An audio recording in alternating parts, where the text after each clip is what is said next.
day, welcome to News Now on TV360. I am Thelma Okoro. The former coach of the Nigerian Super Eagles, Stephen Keshi, has died. His family confirmed his death in the early hours of Wednesday. He was only 54 years old. He died of suspected cardiac arrest in Benin City, Edo State, south of Nigeria. His death comes months after his wife of 35 years, Kate Keshi, passed away on the 9th of December 2015. Family members say he was heartbroken over her death. Keshi rose to prominence when he debuted for the Nigerian Super Eagles in 1981 at the age of 20. He was one of the most iconic captains and coaches of the Nigerian national football team. As a coach, he remains the only Nigerian coach to have won the African Cup of Nations. He also became the second person in history to win the competition as a player and a coach when he led Nigeria to win the tournament in 2013 in South Africa. He's survived by 4 children. Still on Stephen Keshi's death, tributes have continued to pour in over the death of the late sport icon. The Nigerian Football Federation, NFF, has officially confirmed the death of Keshi. NFF says it will be fully involved in the arrangements for the final burial rites of the late icon. Keshi died in the early hours of Wednesday. He was only 54 years old. Others who have paid tribute to the late coach are English Premier League club, African Football Cup of Nations, as well as even the Nigerian celebrities have been sharing tributes and mourning his death on social media. Banky WP Square, Daddy Shoki, Sound Sultan, Kate Henshaw, D'banj, as well as Super Eagles stars who hailed the former coach for his contribution to Nigerian football. Judy Gallo, Emmanuel Amunike, Aaron Samuel have all expressed shock over the sudden death of Stephen Keshi. Sunday Olise, who was Nigeria's past coach, took over from Keshi and he tweeted, "Horrible news and sad day as our legendary captain and brother Stephen Keshi dies." He added, "We lost an iconic hero today." While former goalkeeper Vincent Anyama tweeted, "The sting of death and the victory of the grave. Rest in peace, big boss. A legend, a captain, a leader, hero, one that brought so much smiles to the faces of people." End of quote. Nigeria's ex-Vice President Atiku Abubakar wrote, "Keshi was an admirable and dedicated man who did Nigeria proud with his talent in the game of football. May he rest in peace." And finally, Nigerian actress Genevieve Naji tweeted, "One of the only 2 men to win the African Cup of Nations, both as a player and as a coach. A legend is gone. Rest in peace, Stephen Keshi." In the commercial city of Lagos State, southwest Nigeria, the news of the sudden death of Stephen Keshi has been received with shock and surprise. Take a listen. It was so shocking to hear early this morning that the big boss, fondly called Stephen Okechukwu Keshi, has passed on to glory, because this is a man that has contributed so much to the development of football, to the development of soccer in this country, Nigeria. And not only in Nigeria, Africa as a whole. So we are going to miss him. Being a player before, moving to be a coach of the national team, I think we are going to miss him in a big way. Actually, it's touching and so sudden. A coach like that of a great honor, he won some cups for us and some previous years ago. It would be a great loss for Nigeria and Nigeria football as a whole. And actually, I would like to say my problem is that now he's a dead man. The NFF, they won't do anything about it. The only thing they will do, they will go bury him and nothing else. They won't compensate the family. Or I don't know how we run our system of football government in this country. But all I will say is that please and please, the NFF should do something about his family. At least they should compensate him on the good work he has done for this country. You see, there are many things NFF can do. One is they have to focus their attention on his family, in the sense that they should provide their daily needs, such as food, shelter. If he has children, of course, they should take care of paying the school fees of his children and many other things which a human being needs. For somebody that has served the nation meritoriously like that, to just die untimely, actually is uncalled for. So many of us we are nursing one injury or the other within ourselves, of which we don't even know. But we cannot blame God for whatever happens. But all I just want to say is that for somebody like that to have served a nation meritoriously, wholeheartedly, he must be given a befitting burial. They can immortalize him by naming one of the stadium in his name. Because that's the way the NFA can immortalize him, and he can be remembered for the good works he has done. The Niger Delta Avengers have again blown up a crude oil pipeline belonging to Chevron Niger Limited in the early hours of Wednesday. The group said on its Twitter feed that it blew up well RMP-20 in Warri North local government area in Delta State. The group also revealed it has rejected an offer to start talks with the Nigerian government to end attacks on oil facilities. The militant group has carried out several attacks on oil and gas pipelines in the region for several weeks now. It has vowed to cripple the Nigerian economy by bringing down the oil production of the country to zero unless its demands are met. The Nigerian government has ordered the withdrawal of its troops from the country's oil-rich Niger Delta region. The government had sent soldiers to the region in response to barrage of attacks carried out by the militant group Niger Delta Avengers. The decision was taken at a meeting between Vice President Yemi Osinbajo, governors from states in the Niger Delta region, some ministers, and service chiefs. The government says it was withdrawing the troops immediately, but soldiers will continue to patrol the waterways. Residents of the area have, however, complained of harassment and indiscriminate arrests by soldiers hunting down the militants. The corruption trial of Nigeria Senate President Bukola Saraki at the Code of Conduct Tribunal has been adjourned till June 15th. Saraki pleaded not guilty to a 16-count charge of false declaration of asset while he was governor of Kwara State. The tribunal says the case was adjourned to allow the defense counsel Kanu Agabi time to see his doctor for routine medical examination. Saraki returned to the courtroom on Tuesday morning after weeks of adjournment. Meanwhile, the lead prosecutor, Rotimi Jacobs, has accused the Senate President and his legal team of intentionally delaying the trial. He strongly objected the adjournment, demanding that the court must finish the cross-examination of prosecution witness Michael Wetkas, which began about 2 months ago. Actually, today we made some considerable progress because we're actually lumping 3 of the counts together, counts 7, 8, and 9. And that is because they relate to the same property. Now that is one. The second thing that we've really achieved today is it's been established again that that property belongs to Carlyle, a company, and it is not the property of the defendant. Now that is critical because, as we have already established on previous sittings, the personality of a company is totally different from that of an individual. It's a corporate personality and it's on its own. And if it owns a property, that property does not belong to its shareholders.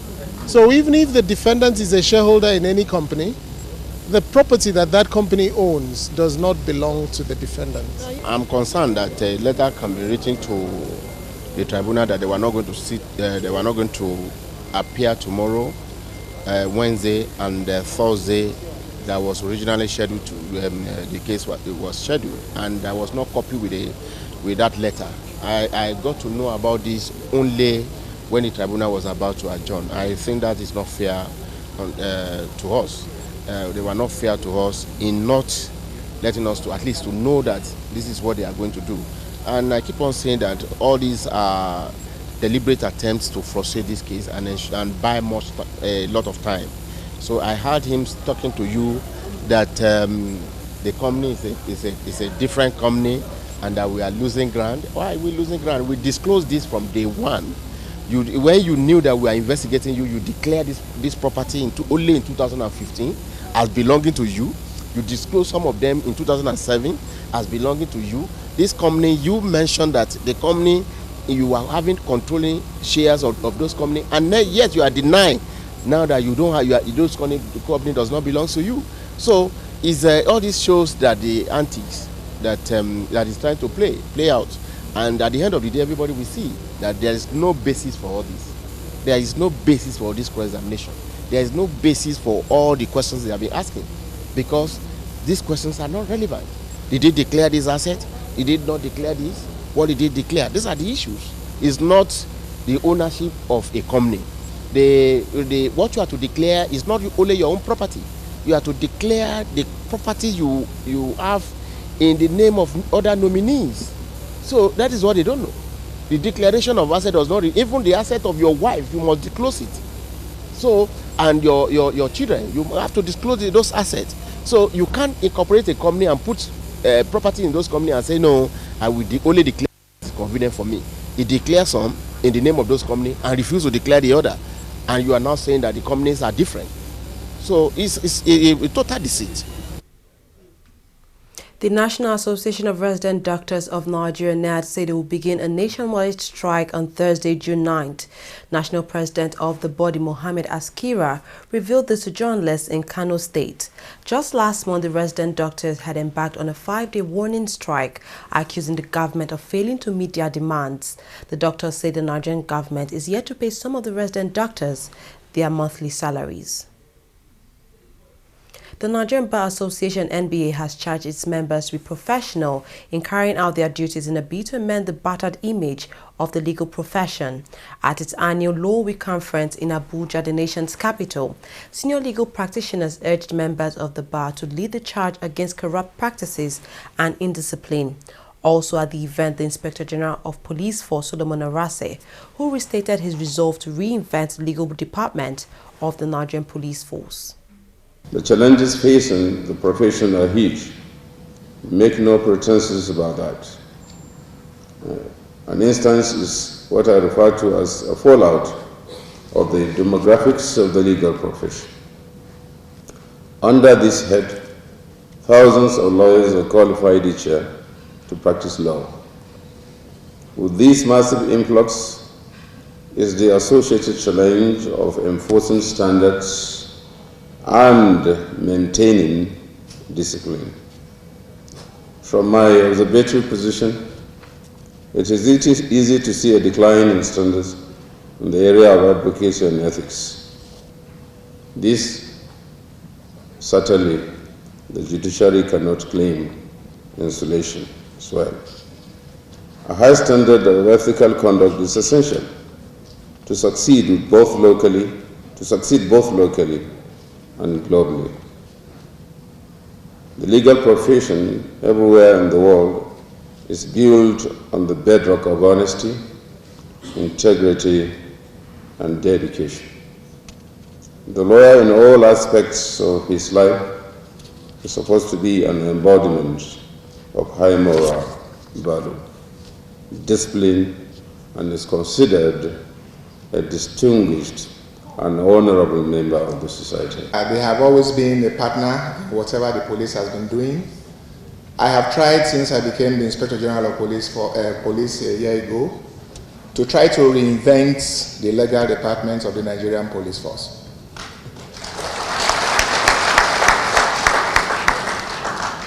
I can now say that we have a legal building that can rank amongst the best anywhere in the world. So I want to appeal to the Nigerian Bar Association to please assist us in organizing continuous education programs for the lawyers in the Nigerian Police Force, so that most of these cases that sometimes, especially the civil cases where our accounts are garnished by some of our colleagues that are here, will be a thing of the past. I can assure you that I will always be part of this group in and out of the Nigerian Police Force. The Unity Bar has always stood at the vanguard of positive change in Nigeria. In over 3 decades, we have grown to take up a prominent place in the discourse on ways to effect positive legal reform in our dear nation. Today, the branch is one of the most prosperous bar branches in Nigeria with over 5,000 members. More importantly, the Unity Bar has been at the forefront of the sustained effort by the NBA to ensure that the rule of law is maintained in Nigeria. The judiciary is a product of the bar, And as I once stated, unless we work together, it will be impossible to achieve significant results in the dispensation of justice.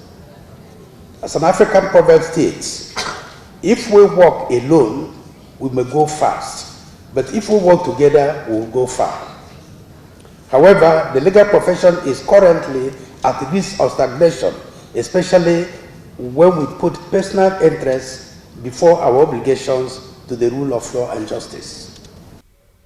The Kogi State Election Petition Tribunal has dismissed the petition filed by the state's former governor, Idris Wada, challenging the election of Yahaya Bello as governor of the state. Chairman of the tribunal, Halima Mohammed, who read the judgment, threw away the petition for lack of merit. Wada had challenged the emergence of Bello as governor of the state and asked the tribunal to declare him governor, saying that he had gotten the highest number of votes from November 21st election and December 5th supplementary elections.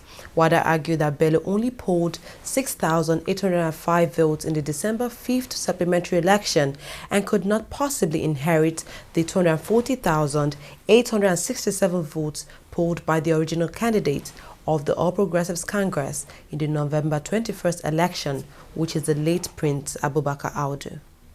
I think they took us through the AZ and the encyclopedia of election petition.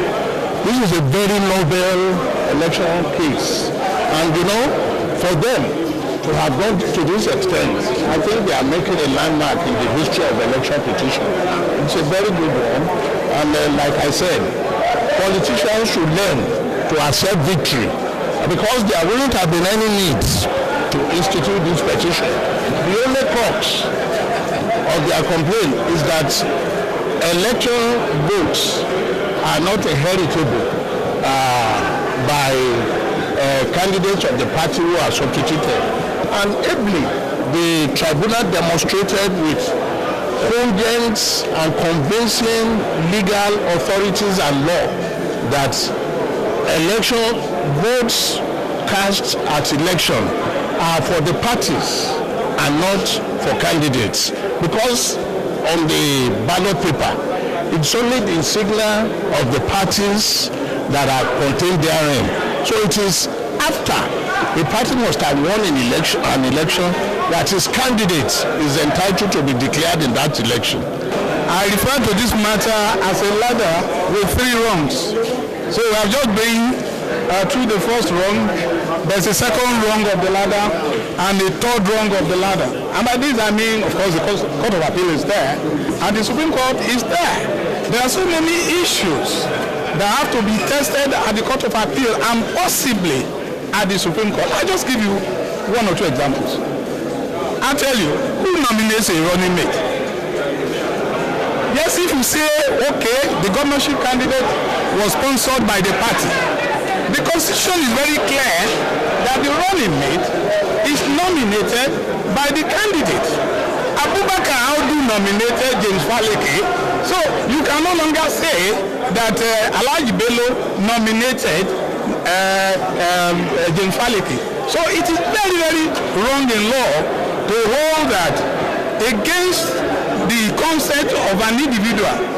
The old forms have died with old practices. To say because somebody did not write a particular person, somebody said, oh, I will not be a running mate, and he went to court to the extent of challenging it and say, I am not ready to be a running mate. How can you force such a person to be a running mate? It is very, very wrong. And then, of course, the issue of qualification, all these things are going to be tested. So I am not satisfied, my clients are not satisfied with the outcome of this judgment.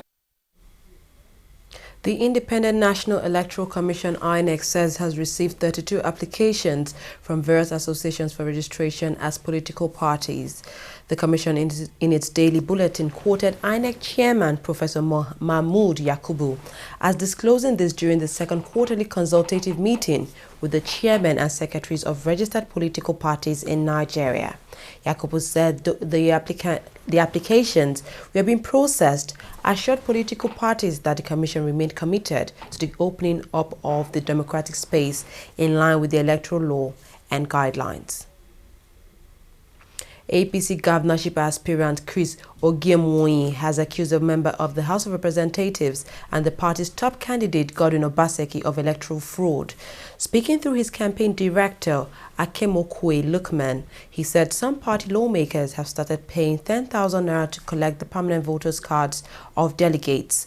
Lukman claimed that the move was to make Obaseki emerge as the party's flag bearer. The party's primary election is expected to hold in Benin City on June 18, 2016.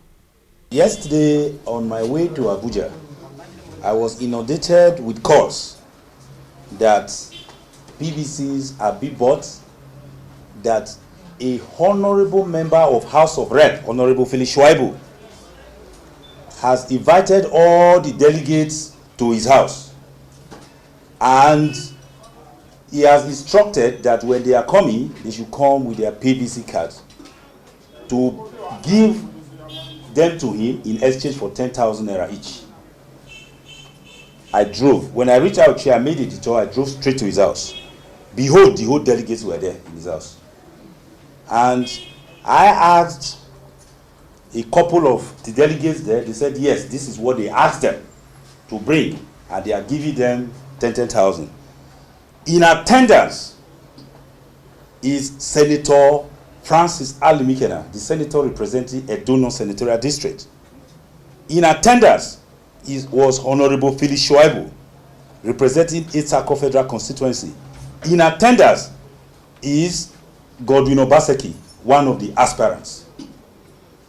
The people were told to drop their phones because I actually wanted one of the delegates to take a picture or a kind of a video clip of the entrance.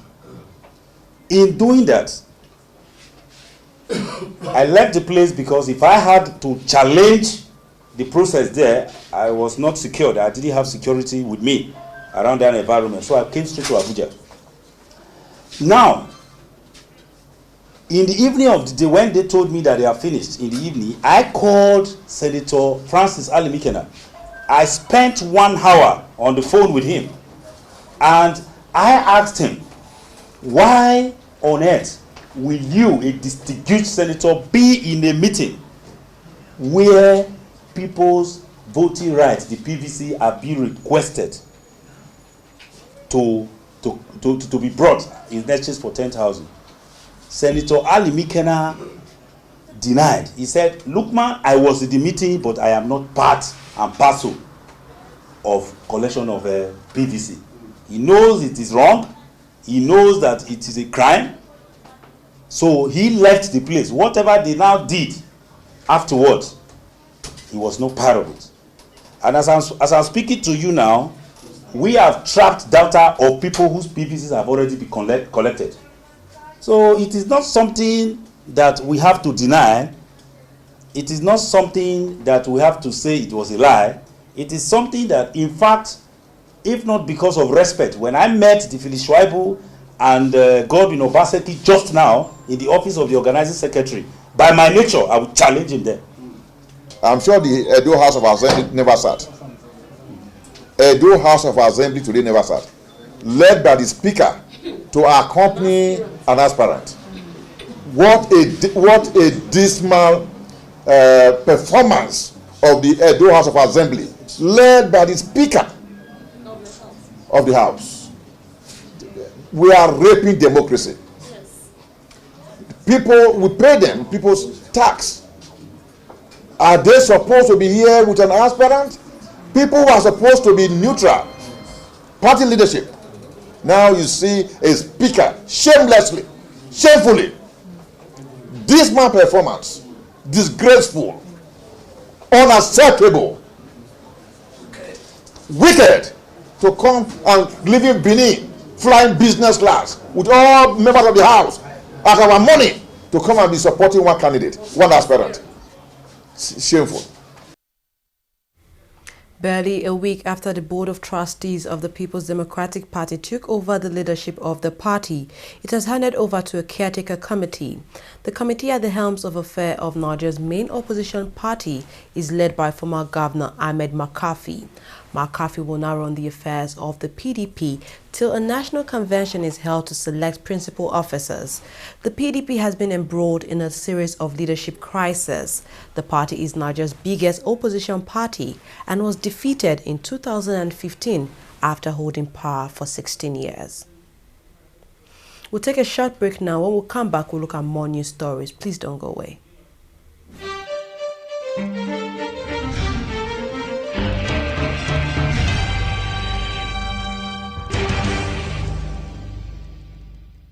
Corruption not in my country. Mr. John! Mr. John! What is it now?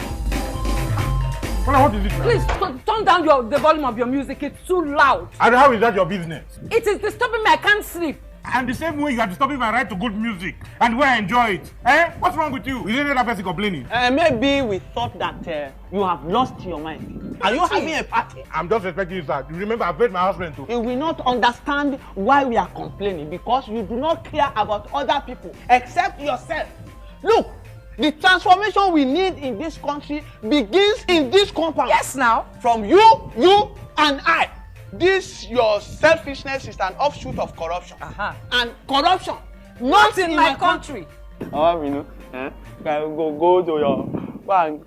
Go. Corruption not in my country.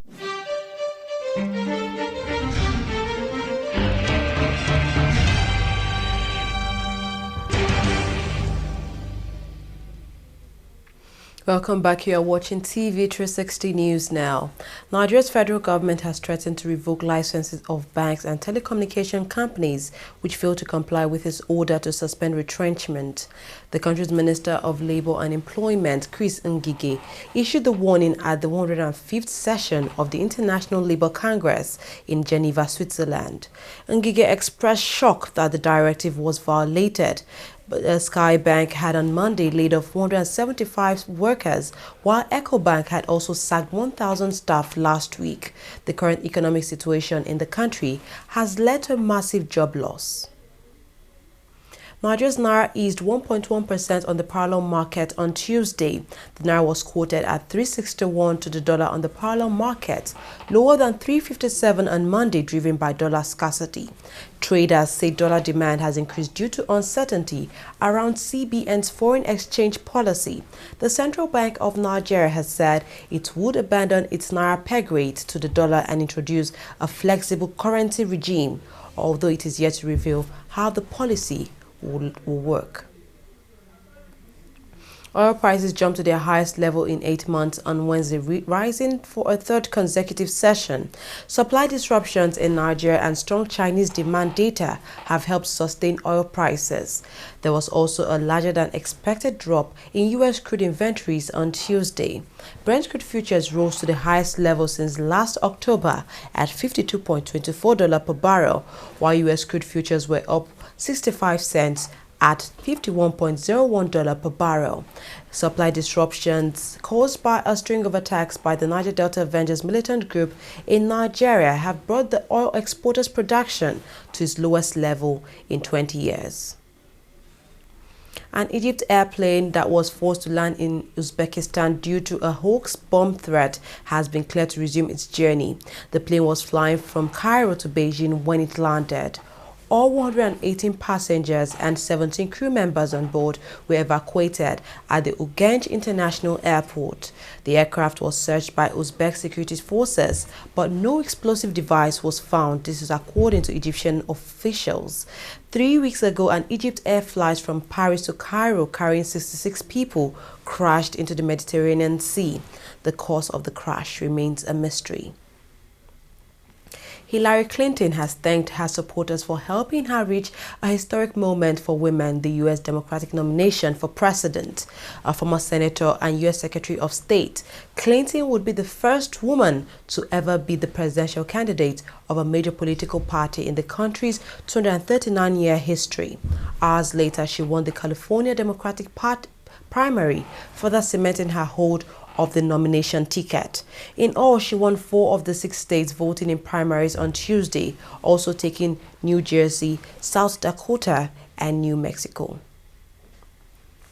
NFF President Amaju Pinnick has assured Nigerians that the organization is completely focused towards helping the Eagles achieve qualification for the 2018 World Cup in Russia. The failure of the Super Eagles to qualify for the African Cup of Nations for a second successive time had dented the image of the NFF board and the Super Eagles, with most fans calling for the resignation of Pinnick. However, Pinnick, who had previously insisted he will not resign, has once again assured that the NFF is focused on the World Cup qualifiers. Spanish prosecutors have called for Brazil and Barcelona football star Neymar to be tried for fraud. The prosecutors from Spain's top criminal court allege Neymar and his father hid the true value of the player's multi-million euro transfer from Santos to Barcelona.